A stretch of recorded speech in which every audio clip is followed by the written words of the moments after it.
Welcome to the OpinioNation podcast, a conversational examination of the topics in our cultural narrative which do not make sense.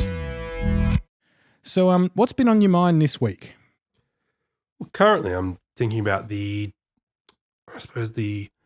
discrepancies in the way people think about unemployment and social welfare.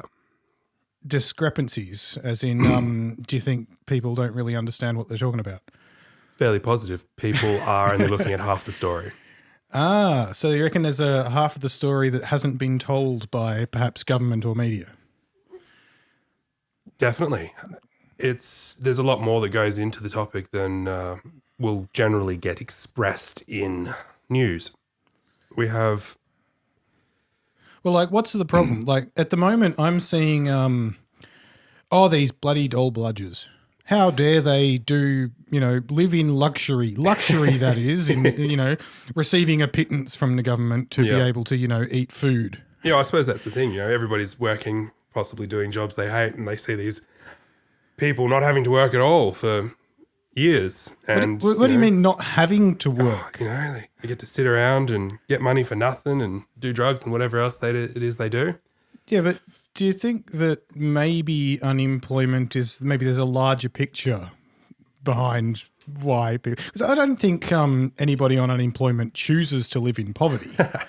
So, is there another option? Well, I suppose that's the thing. A lot of people, I don't think, really understand how much it is an unemployed person gets and what life is like when you're living on under $600 a fortnight. Oh, God, yeah. Yeah, luxury is not the word anybody should be using. Well, I pay, about more than 50% of my income in rent alone. Yeah, and that's the thing. We worry about the money being wasted on unemployed people, but that's not how economics works. The money that gets given by the government to unemployed people, so as they can hopefully live somewhere and eat something, goes primarily on rent. It's, up to around 50% at least these days. So do you reckon most people who are the classic Aussie bloke who's doing his job, he's got his family to feed and whatnot, is he in some way maybe jealous of somebody who doesn't have to go and work? Well, I think the concept of not having to work appeals to a lot of people, but the reality is... Of course it does. Yeah, of course it does. Let's all go have some beers. But the reality is it's not a happy situation.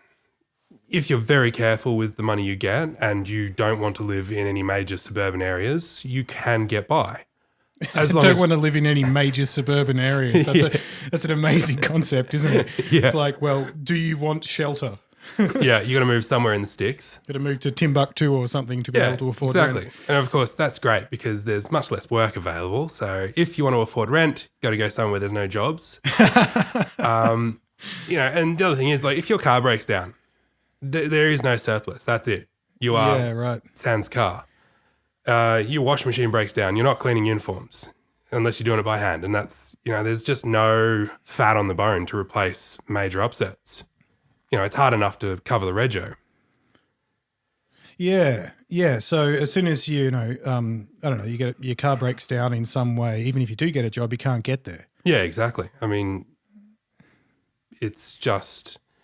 It's so close to the wire that there is no margin for error.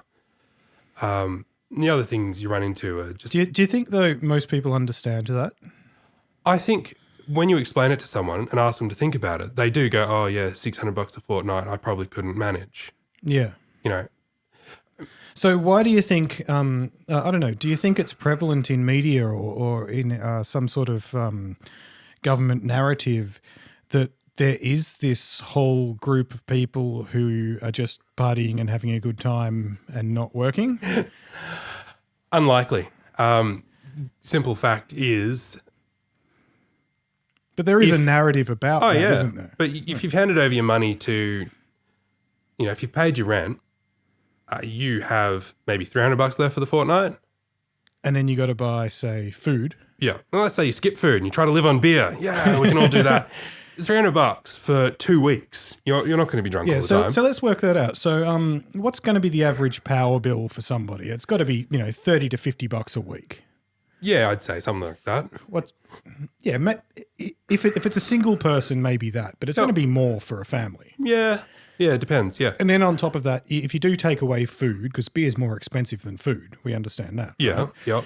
So If you all buy of a a sudden, takeaway, your disposable income's gone. yeah. So your idea was say there's $600, and you pay half of that on rent, which is really cheap. $150 for like a flat is actually on the low end of the scale. Oh yeah, It's you're going quite to be difficult to get. pushing it to get that. And then you get a food budget and a power bills, and you have to have a phone if you're ever going to get a job. Yeah. So you you need have to pay your phone telecommunications. bill. So And if you want to apply for jobs, you're going to need internet. yeah, you need a net connection as well. Yeah. You can't get away without I mean, one. theoretically, you these could pop down to the library to do that, but that requires you to have transport money.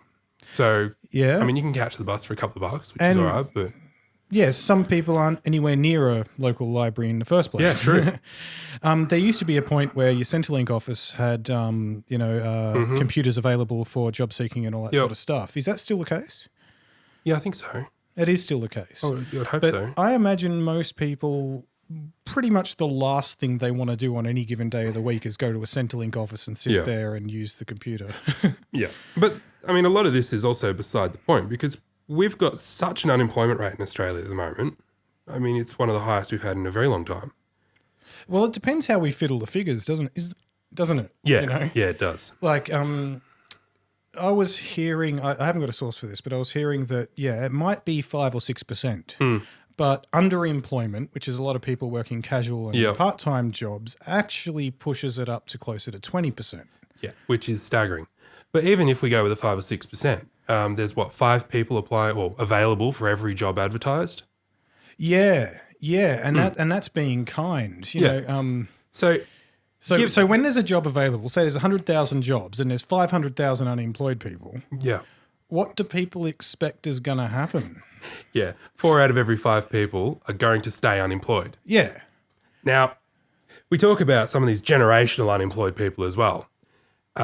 If you've grown up in a house where unemployment's been the only thing you've ever known and your parents have known, the chances of you rocking up to a job interview and being the sort of person that gets hired, I mean, I challenge anybody out there to go and actually seriously hire a generationally unemployed person for a job for... So what would be the factors that make them less likely to get a job? Is it they're going to have, op shop clothes? Yeah, op shop clothes, hard for them to get presentable. And it's just hard for them to even know how to properly present themselves. They've never been taught. It's an educational flaw in their life. They haven't been... Okay, so for example, if your home life is living day to day, what are we going to eat this week? What are we going to... how are we going to afford the bills? No, I'm sorry, you can't have new shoes this month. We can't afford it. All that sort of stuff. Like education's probably never been a high priority for their family. Yeah. Self-discipline, punctuality, it's never really been a major thing that they've had modelled for them. Okay. There's a whole bunch of social aspects that can go along with that. So the people who don't get hired for, say, 20 years still have kids. Yeah. And they have a right to exist. Well, they exist, yeah. And Well, they do exist. Yeah. That's the thing. So I keep using the word they as if it's something exclusionary or external or something True. like that. And really, I'm talking about us. yeah, well, they Our are society. they are Australians. They're, Yeah. part of our greater family. So as we've noted, like if it is the case that even being kind, there's 5 unemployed people for every job that's advertised, does it make any sort of sense to think these people are being lazy in some way? Well, Because, there's going to be 4 out of 5 losers. I've for said this every to job. several people actually, because I was unemployed for a little while there, and I am happy, more than happy, for 4 out of 5 people not to apply for the damn job, because that means the person that does want the job can get the job. There are going to be unemployed people in this current situation, and they're not going to get a job. So it just leaves room so the serious person's resume actually gets read. Well, that's kind of the job market itself. Like the It is. best person for the job gets hired. But it doesn't make sense to me really that the other 4 out of 5 people, and it could be as many as 20, who knows? I don't know. Yeah. But it doesn't make sense to vilify them for existing. No. I mean, to me, it seems like if there's a high unemployment rate, isn't it government's job to create work for people? But so when a narrative comes out of news media and out of Parliament about I don't know, vilifying in some way the unemployed as if all of them are in some way a failure. Yeah. But how does it work? I mean, if they're doing everything they're supposed to be doing and there are no jobs available, Yeah. whose fault is it really? Yeah, exactly. It's not like they've got anything to look forward to or try to get into. So do you know anything about the budgeting for welfare and the unemployed? Like, Well, I suppose that's the big one. People do talk about, like, you hear figures of, I don't know, 35% or something of the national budget going on welfare. yeah, that seems ridiculous. Yeah, it's... So I think last year's figures were something along the lines of $150 million on welfare. And you hear that and you think, oh my God, all that money to unemployed people. Well, here's the thing. Whenever figures are stated by news media or Parliament, you have to put them in context. Yeah, well, exactly. And Like, is 150 million a lot? For how many people is it? You know, like... Well, sorry, I meant billion, not million. When you look at the figures, like, you know, just from the official government budgets and stuff, 61 million of that is for aged people, pensioners. I mean, we don't want to throw them out in the street. They obviously deserve their money. They've paid their taxes their whole life or whatnot. Yeah, so some of this is before the time that super even existed. Yeah, exactly. So, you know, assistance to veterans and their dependents. I mean, well... So instead of actual figures, I think it might be more useful to look at percentages. Yeah, that's true. I mean, but the welfare budget does cover a variety of people, you know, disabilities, veterans, other welfare programs, you know, other subsidies and the like. And the actual figures for unemployed people looking for work, and I might add, this is also sick people getting benefits. Yeah, so if you break your leg and you're off work for a while, you're technically on welfare. So it's not even just unemployed people. It's, you know, and that's coming to about 6% of the overall welfare budget. So the unemployed is 6% of the overall welfare budget. And that's according to an Australian government site. Yeah, it's according to the budget. The budget, right. So now when you... Okay, hang on. If it's supposed to be a great big savings measure to crack down on bludgers, for example, we're looking at 6% is the total of unemployed people's welfare out of the welfare budget. About 11 billion. So if we think that maybe, say, 1% of those people are actually doing something that's dishonest. Yeah, which is what the official stats seem to say. Yeah, so we're talking about 0.06% of the welfare budget. Yeah, are in any way. And then the solution is with sanctions. Say, oh, you've done something dishonest because you're poor, right? And then the solution is to give them less money. Yeah, which...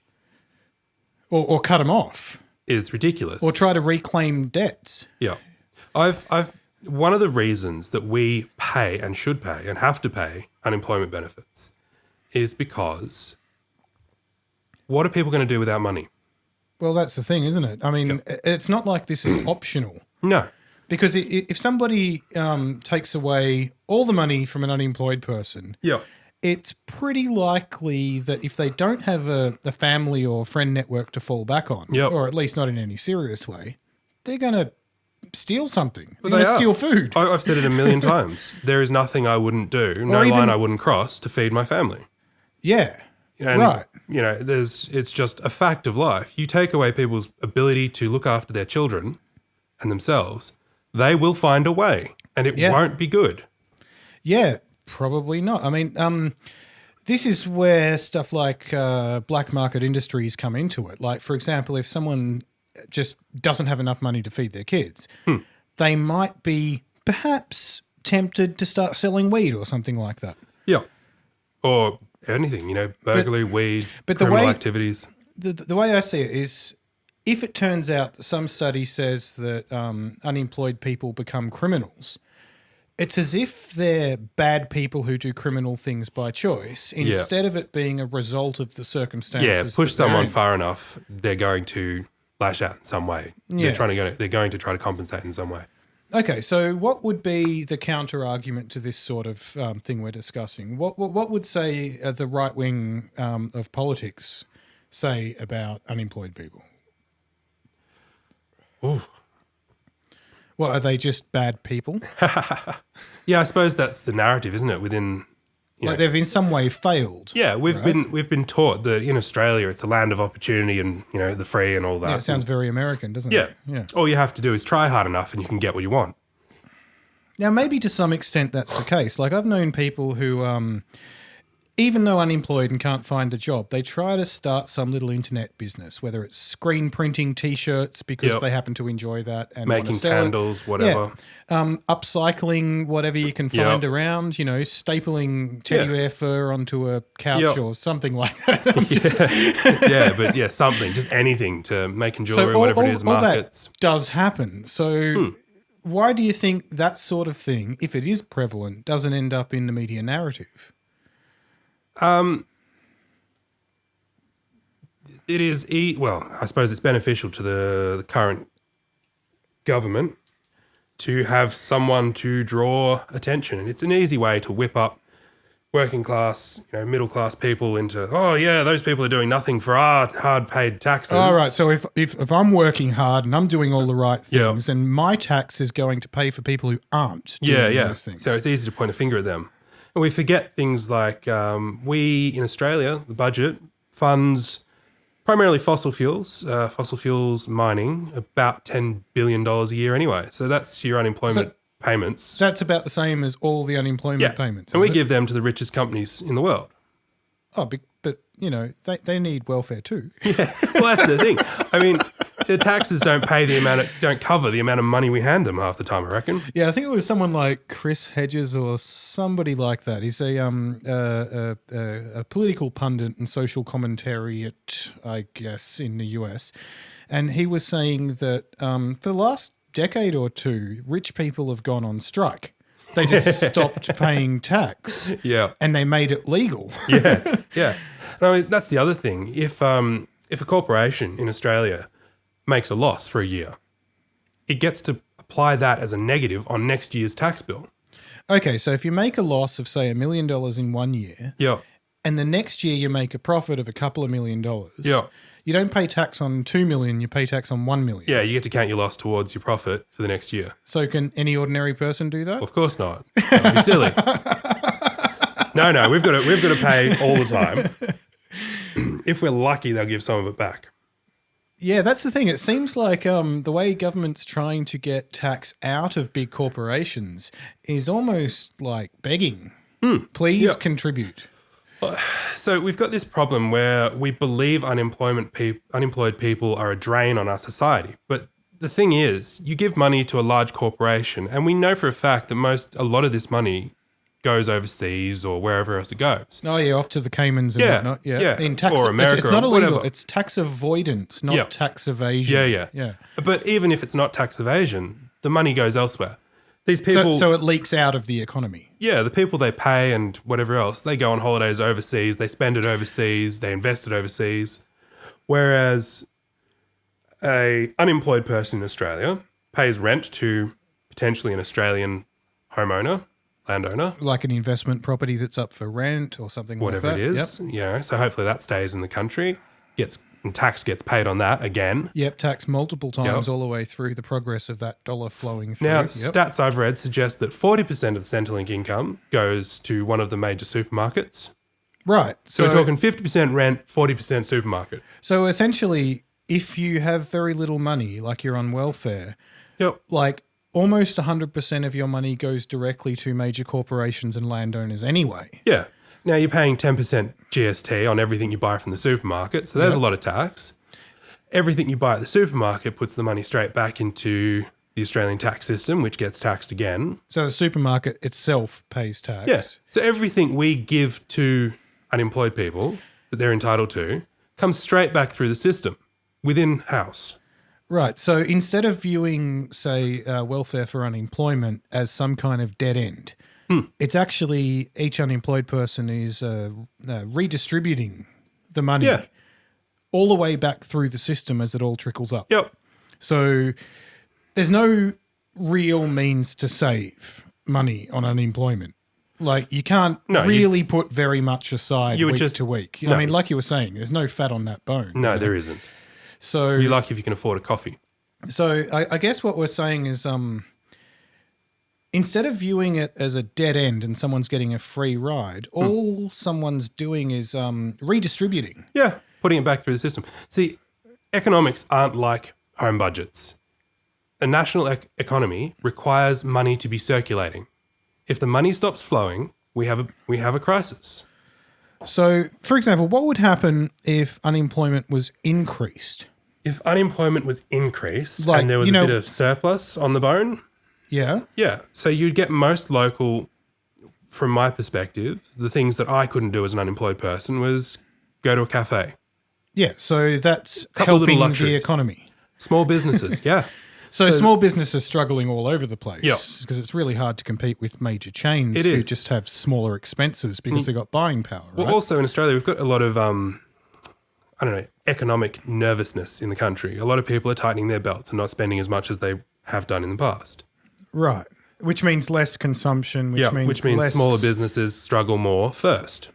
Yeah, okay. Yeah. So if you had slightly more money, let's just say hypothetically, I think a few years back in Melbourne at least, I think it was the Greens were trying to advocate for $50 more a week. Yeah. Look, $50 more a week is probably going to disappear pretty quickly, but there is a good percentage of the people, like I know I'm one of them, that would have used that money to be able to buy a coffee or go out for lunch with my other half. I think it might even be closer to the bone than that, where instead of, I don't know, if your toaster breaks. Oh, well, yeah, being able to replace the toaster or the car is also a good one. Yeah. or fix the car. Yep. Or buy some new clothes. Now, that's the thing. It's not like it's some sort of luxury to have disposable income because you're actually making yourself more employable if you have some nicer shoes, some, You don't look like you've been mauled. I mean... Have you seen the cost of razors these days? Yeah, just shaving is expensive. Yeah. But the other thing is, and there are studies that have shown this to be true, you increase the money the minimum, like the lowest demographics have. Trickle-up economics actually has been proven to work. So you give unemployed people a larger amount of money, enough that they can actually go out for dinner, for instance. That will increase the business of small businesses throughout a town, community. So you're saying that giving poor people power to, have some money to actually consume means the economy's better off because trade happens. People buy stuff. People spend more at cafes. People pay tax. Yeah. The more that they pay, the more tax that gets paid, the more jobs that are created because these businesses are busier. Yeah, exactly. Okay, the less unemployed people. So right. So that seems kind of paradoxical. But if you give, say, the poorest, the lowest on our socioeconomic ladder, a little bit more to spend, suddenly businesses are hiring because they've got more business. You give them the money to become customers. Yeah. So it seems like if there was a priority to reduce inequality. Yep. To give the lower echelons of our society a little bit more, they would spend it. Yep. And spending it is what creates jobs. Yeah. Because I suppose the other aspect to this is people don't really understand what tax is for. Okay.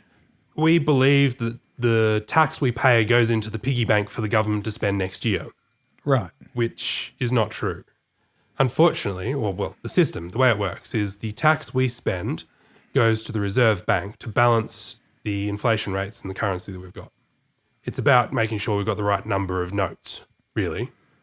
So you're talking about money supply and liquidity rather than, a household budget. Yeah, exactly. So it's going back to the manufacturer to make sure we don't have too much of it.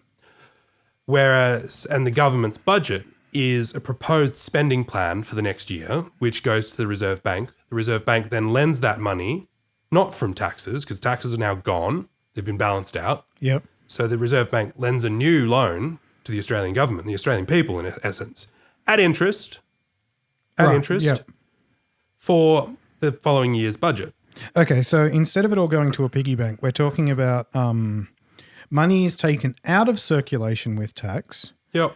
and instead of that being like paying off debt, Yeah, which it doesn't. it's actually the next year's budget is a new set of borrowing. Yeah. Right. So this might be beyond a lot of people, and I'm only barely understanding it myself. Yeah. But it seems like you're saying that the central banking system and the average perception of how taxation and budgets work is completely wrong. Yeah, it's nothing like what people believe it is. Okay. But we're not all, high-end economists. We don't have the inclination to go trawling through budget papers and policy notes. Here's the thing, though. When an election comes up and someone does a bunch of rambling, well, quite kind of opaque rambling about all sorts of terms like deficits and inflation and, the catchphrase of good economic management and stuff like that. Yeah. The average voter has no clue what the hell someone's talking about. No. And a lot of it works backwards to what a personal budget would. Right. So I'm kind of envisioning an entire nation living on a credit card, and well, I suppose the idea of the budget is that throughout the term of the budget, it repays the loan plus the interest. right, But it never does, and so the debt with the Reserve Bank goes up. right. So it's more about the balance between how much is owed and how much is borrowed. Yeah. It's not about actually saving anything or No. paying bills necessarily. It's just about, So I guess what I'm trying to get my head around, because I mean I've read some of the same things you've been reading and referencing here, is that money itself is not what we think it is. no, it's not. It seems to me that if we're constantly borrowing every budget from the Reserve Bank, and look, there's parliamentary approval on all of this, Yeah. but it seems like it's not. I don't know. It's hard to express. Yeah. It's like living on a credit card in the sense that if all of your bills go on the credit card, the only reason that's bad is if you can't make repayments. And if you can't make repayments, the debt goes up Yeah. or something. Yeah, it's voodoo. It really is. Economic voodoo. Yeah. Yeah, and you'll find a lot of top-end economists will, at least privately, tell you no one really understands how the international monetary market works. That's the thing that came up during the 2008 crash. Yeah. That was the hedge fund managers and the housing bubble that happened in the US. Is it was really difficult for them to explain to a committee what the hell actually went wrong, because it's very difficult to understand what a derivative is. Well, this is the problem we've got. A lot of university education in economics teaches you by the book how it works, which doesn't correlate correctly to how it actually works. So you've got a bunch of economists that are telling you one thing when the real world is doing another. Okay, so they kind of learn the rule book. Yeah. And if the rule book turns out to be wrong in the real world, Yeah. They're up a creek, aren't they? And this is what we've got. So we're always chasing our own tail, trying to figure out where things are leaking. And this is an international problem. But yeah, but this is the thing. It's not just leaking as if everyone understands that there's some kind of fairness in all of this. It's that people are gradually starting to realize how much voodoo's involved in all of this, and how I don't know, the idea of wealth and currency and productivity is not what it used to be. No, it's not. I mean, even 30 years ago, it was far better than it is now. Right now, in Australia, we've got the largest wage inequality we've had in 100 years, which Okay, so staggering. our wealth distribution in this country between rich and poor is pretty much the same as it was in like 1900 and something. Yeah, like back, early when there 1900s. was no workers' rights and all that. Right. So before unions occurred, there was a horrible inequality. I think you'll find that's when unions probably started occurring, didn't they? So hang on, you may why am well I be working right. 6 days a week for 16 hours? Why is my 14-year-old child doing the same thing? It might be even worse. But yeah. Yeah, I mean, it wasn't that long ago, really, that we had 3-year-olds in factories. Wow. And if they got injured, they were just thrown out the door. Or docked 2 weeks' Look, pay. I think you might be exaggerating. They got tiny hands and they're good for reaching into tiny spaces. Yeah. But a 3-year-old's look, you've got kids. A 3-year-old's not very productive. They would be it was orphans, generally orphan children, would be in factories from the age of 3, carrying buckets and handing out nails. Oh, well, this is a real Oliver Twist sort of a scenario, isn't it? This is how the Industrial Revolution started. But we were talking, though, about the inequality that exists now. You think it correlates to a time well before any idea of an egalitarian society was codified into policy. Yeah, exactly. The concepts of any social benefits is relatively recent, actually. We never had Medicare or any safety nets for workers. Or welfare, unemployment. Yeah. You got unemployed, you went and lived on the street and died. Right. Which means, look, I'm just trying to imagine it in a practical context. If your job sucks and you're getting paid not enough to really get by anyway, and you happen to piss off your boss, and you lose your job, for anything, there's no recourse to question right. it. There's no, not even They just don't have laws to about like you. that. You can just refuse to sleep with them or whatever. So there's a trend at the moment that gets discussed a lot in news media, which is about the casualisation of the workforce. Yeah. Where we've had a decline of, labour and workers' rights and things like that. Unions have largely been crippled. Yeah. And it's the whole union movement's been turned into a bit of a farce. It's been really quite damaged. Yeah, I can agree with that to a large extent, actually. But I was kind of getting at this idea, like, do you think people are being led to just accept anything? I think that's conditions? the idea. We had work choice for a bit. We got rid of that, but it'll be floated up again. The same sort of concept. Yeah. And at the moment, Gen Y, so we're talking like 30 and under, 90% of work for that generation, which is pretty much my generation, is casual or contract. Right. So, I don't know, say when a baby boomer looks at a Gen, what did you call them? Millennials or Gen Y? Yeah. So, they're saying, why can't you save? Why are you still living at home? Yeah. What's going on? A few of them are lucky and can. Yeah. Some of them get lots of hours with casual work, which is great, and they can save and they can do things. Yeah. As long as they are happy not to have holiday pay or sick pay or any kind of security. Right. So if you sprain your ankle doing, a good boss will still look after you, but a bad one won't. But there's no legal obligation for them to worry about a casual worker. As a casual worker, when you knock off, you are technically unemployed until your next shift. This reminds me. I used to live in Geelong for a while, and there was a bunch of people I knew who worked for, I think it was Woolies or Safeway. Well, I think it's the same thing essentially, really. But the practicality of sucking up to your boss was mostly about getting a shift next week. Yeah. If they decided they didn't like you, they just would call someone else. Yeah, exactly. So in the real... the real running of things, it actually is about personalities making decisions. Yeah. There's no job security or very little job security anymore. Right. So what about getting a loan or something if you're a casual worker? Do you know anything about that? No, I've never tried. I would consider that a terrible idea. Well, do you think the bank considers it a terrible idea to lend a casual worker? Okay, if you want a home loan, for instance. Yeah. So not a credit card as such. I'm sure they'll give you a credit card anyway. They like doing that. But for a home loan, if you've been doing a casual job long enough with consistent enough hours and you're not asking for too much for a home loan, right, they will look at it. Okay. Because I suppose from their point of view, the loan is backed by the property value. Yeah, I guess the collateral is the thing you're buying, isn't it? Yeah. And so as long as you've worked for a few years at the same job with the same sort of hours. Yeah, but that's becoming rarer too, isn't it? People are swapping jobs much more often than they used to. Job change every 2 years on average. That was when I was at uni. So 2004, that was the stat. Yeah. Career change every 4. Okay, so if it's the case that you need stability of income to be able to get finance to, have the Australian dream of owning a home and a swimming pool and have your kids grow up with some grass around them instead of being in an apartment or something. Yep. it's actually on average pretty unlikely that that's going to occur.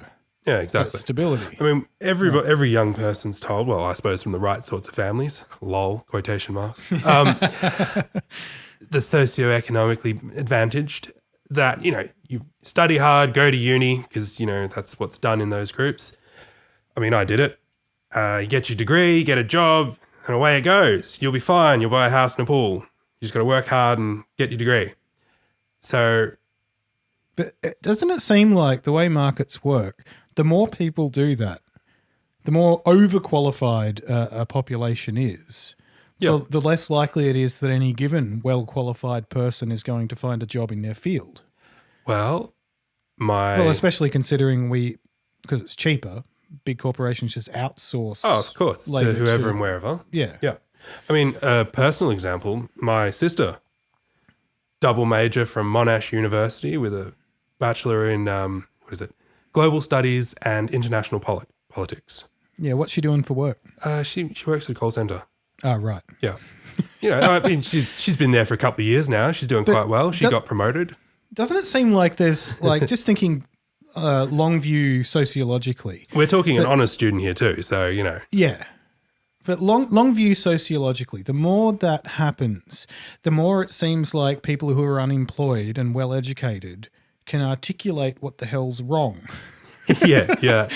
But I mean, now we're increasing fees and such at university to the point where, well, everything's being privatized. yeah, we'll end up, look, America shows us what the current system is aiming for.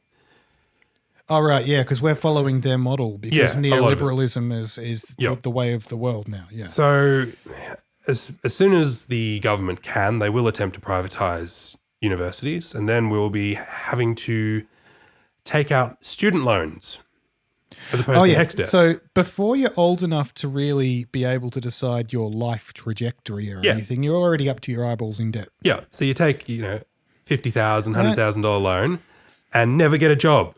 But you still have to pay that loan back. Yeah, but you did all the right things. Yeah, exactly. But the rewards don't seem to be there for most people. Yeah, and you get all these young people told that all they have to do is get their degree and they'll get a job and their life will be good. And they get out with their degree and they go look for jobs. And the only jobs available are casual jobs at cafes or labouring jobs or... Yeah, I'm sure there's a lot of people in the arts and humanities sector who have got degrees or above who are working in cafes. Yeah. Because that's all there is. Yeah. But they're not exactly, if they become unemployed, it's not like they're not trying. No. I mean, that has to be a massive shock to the system for a young person to realise that society has lied to them. Actually, that's a really good way to put it. There's a bunch of lies involved in all of this, isn't there? Yeah, life is not that fair. Life is not that neat, and it doesn't work that way. We're living in a system that can't be played like that. It almost seems like there's a social breach of contract that's so widespread it's invisible. Yeah, well, we accept it, and we think I suppose that's the thing. If you look at it as an individual, you are inclined to probably think that there's something wrong with your application and something will come up. Oh, yeah, because you don't know the real reasons why. But when you look at the overarching, the big picture, when most individuals are going through this, oh, it must be me kind of thinking, and you see everybody doing it, and well, that's not an individual problem. That's a systemic problem. It becomes widespread. Yeah. And it becomes obvious that it's widespread. Yeah.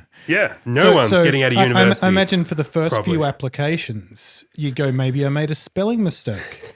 Maybe someone who was better qualified than me for the position someone got with it. experience must have got it, or whatever it is. But the fact of the matter is, there just aren't that many jobs anymore. Okay, but in the end, a lot of private universities made a lot of money. Oh, yeah, the universities are making heaps of money from it. They love it. Well, the reason I mention that is because we do have legitimate public universities still, and I don't know if the US really does. They've got community colleges, which are sort of publicly funded. Yeah, but in something Australia, like that. our major universities, there's always this argument between public funding versus private enterprise and how a university can cover costs by importing students who are full fee paying and all that sort of thing. But what seems to be happening is it's not that the bar for uni was lowered. It's that we've got an increasingly intelligent population who believes in the idea that getting your degree means you'll be much better placed to climb the socioeconomic ladder. Yeah. But if that turns out to be, well, as we're finding, fraudulent. Well, I'm going to just put a qualifier on that. The fact that you have gone through university and done that study is of immense benefit to the intellect, the personality, the way an individual you become can a think. better person, so to speak. Education, the more education you get, the better your mind works. It's of net benefit to society to educate people as much as possible.